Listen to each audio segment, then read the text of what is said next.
So the other night we had a braai and we had this big pile of wood that we needed to burn, so we had enough coals for the braai.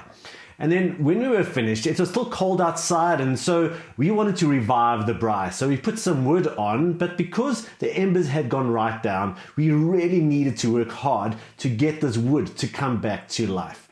Which makes me think of this verse from 2 Timothy 1 verses 6, which says, "For this reason I remind you to fan into flame the gift of God, which is in you through the laying on of my hands." And so maybe this braai is how you feel about your spiritual gifts. Maybe there was a time where you really felt on fire, but maybe right now it feels like things have cooled down for lots of different reasons. Maybe life has been just so hectic. Maybe you've been facing all sorts of demoralizing challenges. Maybe you're simply just tired. But I believe God is calling us to fan into flame our spiritual gifts. And I love that there is a sense in which this is on us. It doesn't say, I am going to fan into flames. It says, you must. This goes back to earnestly desire the spiritual gifts, where God is saying, I want you to want this really bad. And last week we spoke about some of the ways that we can actually blow onto our spiritual gifts and fan them into flame.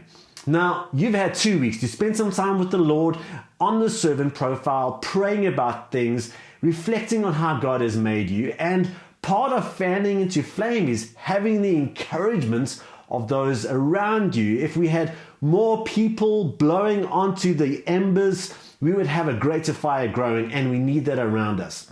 So as you share this week, let this be a step of faith.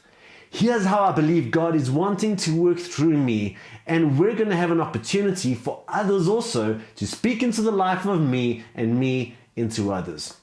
You know, some of the most powerful letters that we can string together is these: I, C, N, U. I, C, N, U. Say that together.